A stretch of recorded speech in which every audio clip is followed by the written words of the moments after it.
Hey guys, I'm back again and I have for you another tag. Yeah, I'm rolling them out today. And this is the African Writers tag. I was tagged by Rashmika.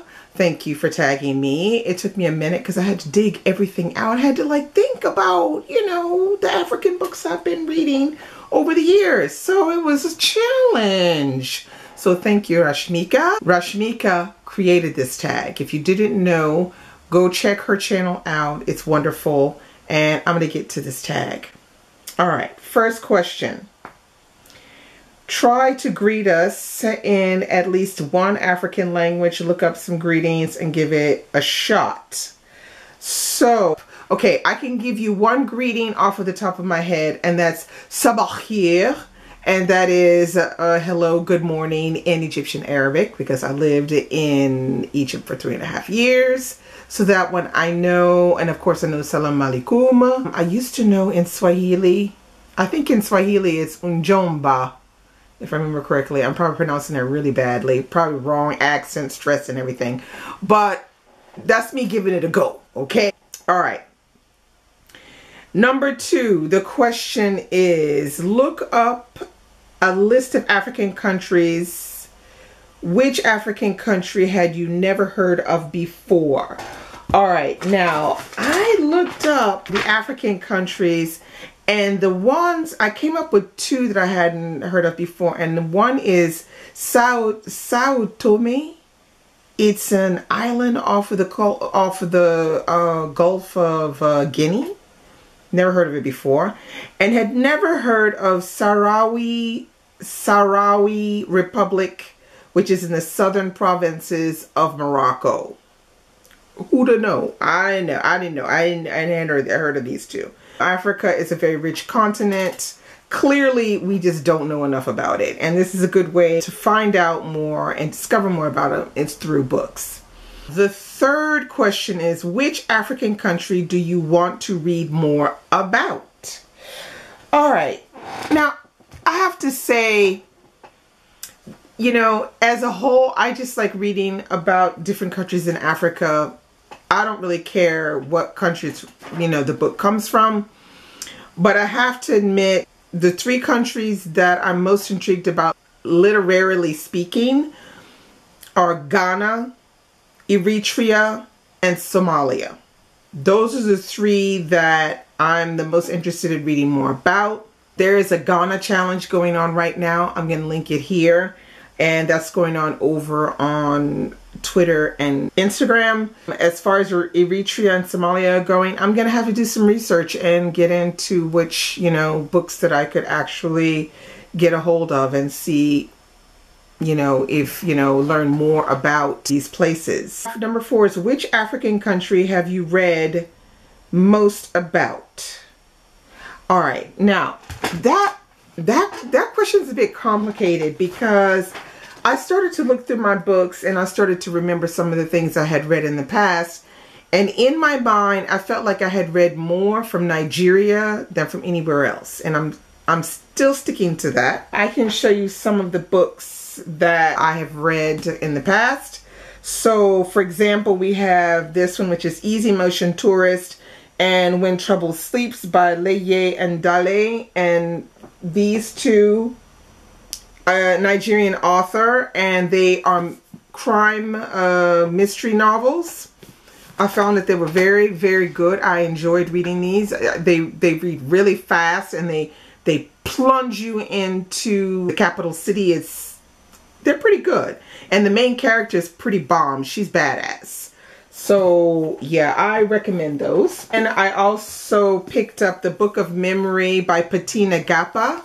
But I didn't get along with this one so well. It's about a woman who's in prison for doing something. I can't remember exactly what it is she did. But she's in prison, and there's this weird relationship between the woman. There's a journalist who's going to talk to this woman in prison and is asking her, questions for an article that she's writing on this woman.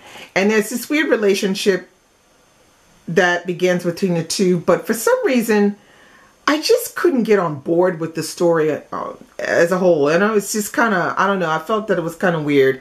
So I'm thinking maybe I should try to reread it and see if, you know, I feel different about it, you know, today. Another one, oh, sorry, I didn't say, but Bettina Gapa is from Zimbabwe. Next, I could talk about is Cutting for Stone by Abraham Verghese. He is Ethiopian, and this book is freaking fantastic. I read this one with my book club a couple of years back, and we all thoroughly enjoyed it. It's a really, really interesting story, and you learn a lot about the history of Ethiopia. So it's really cool, that one. Next, we have this one, which is Stay With Me by Ayobami Adebayo, which was everywhere last year because she was shortlisted for the Women's Prize. She was robbed, but anyway, she was robbed. This one was really good. This, you know, talks about, well, I don't want to tell you what it talks about because it kind of like gives it away. It's kind of interesting to start this one not really knowing what it's really about. But yeah, really good read. And Ayobami is from, if I remember correctly, she's Nigerian, you see? Nigerian. Then I have Broken Glass by Alan Mabonku, who is from the Congo, which I enjoyed reading this one. And this is kind of like a modern, it's got like a modern writing style to it. So in this book, there's no punctuation.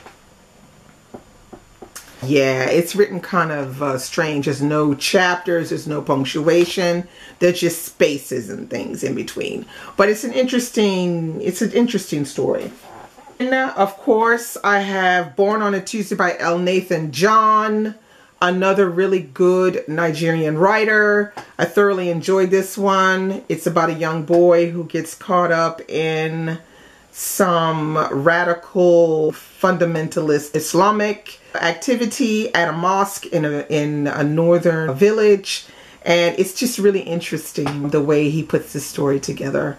He tells us a lot about religion and what it means to the people that practice it and how it affects their everyday life. It's really good. It's really good.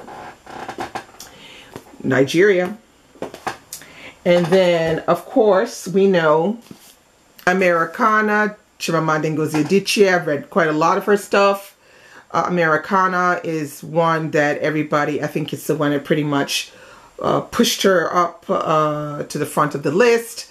So I don't need to talk about this. You know Nigeria. So you can see a lot of Nigeria going on. There is another one that I have on here. Let me just see. I have it on my ebook. It's called Men of the South. And this is by Zukizwa Wana. And if I remember correctly, he is from Zimbabwe. Yeah, no, he's from South Africa. Sorry. He's from South Africa. Well, there's also Like a Mule Bringing Ice Cream to the Sun by Sarah Ladipo Manyika. She's from Nigeria as well. There's Chris Abani. I really like him too. So you can see there's a Nigeria trend going on. I need to, you know, probably read from other areas of Africa, but it's going to happen. It's going to happen. Which is your favorite African, not diasporic writer? Okay, now, okay, I'm just going to, you know, take the Mickey and put Disgrace right here because this is the only book that I could think of that is non-diasporic that I own that I would like to read. This one right here, Disgrace. So, I don't know. I'm going to have to take the fifth on that one a little bit. Which is your favorite African diasporic writer? I can't say I have a favorite because there are a lot of writers that I like. You've seen quite a bit of them already. What genre would you like to read but set in Africa? Mystery, thriller, etc. Not all African.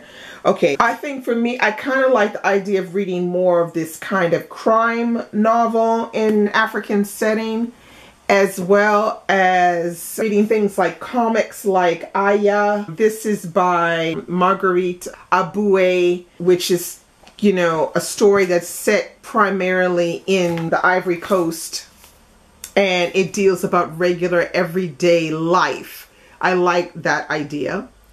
And this is a really good comic if you're interested in checking it out. It has, I think it's 6 books I think it has in it. Really good comic, this one. Share a few books of on your TBR by African writers. On my TBR at the moment are these 4, which they're about by the author Bushi Amashita. So we have The Slave Girl, which is the first one that I will definitely be picking up. The Joys of Motherhood, which is the second one I will be picking up. And then we have Second Class Citizen. And we have The Family. So these were all recommended to me by Marina from Young, Gifted, and Black.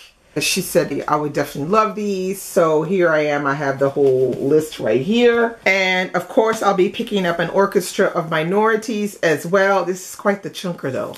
I'm really anxious to get to this one too. It comes in just at 514 pages. So yeah, and Chikoze Obiama, I think he's Nigerian as well. So yeah, so I need to do me some research on Ghana and Eritrea and Somalia. So there is the, like I said, the Ghanaian challenge going on. So I'm going to be reading a few that I already own that I haven't read yet, which are Powder Necklace by Nana Ekwa Bray Hammond. So I'm going to be reading that one. I'm going to be reading The Seasons of Bintu Blackbird by Akosua Busia. And I'm going to be reading Bitter Chocolate by Leslie Loco, and she is a Ghanaian Scottish writer. So that's my TBR for the African novels, which I hope to get through this year. So that's it right there. All right, now number 10 on the list, which is the last question. Tag some friends, spread the love in the spirit of Ubuntu. So who can I tag? Okay, I'm gonna tag Mel from Mel's Bookland Adventure. I'm going to tag Left on Red. I'll link some people below in the description box and make sure that I tag them over on Instagram or on Twitter. But I really enjoyed looking through my books. Thank you so much, Rashmika, for tagging me, because it really got me digging through my pile, really looking at some of the books that I've read in the past, which I've forgotten. In the beginning, I was thinking, oh, I haven't read that many African books. I'm not going to be able to do this. And in fact, I had a lot more read than I had expected. So that was a good thing. So thank you, Rashmika, for giving me the chance to reflect back on my reading and then look forward to the ones that I have on my TBR. So thanks a lot, and thanks for watching this. Bye.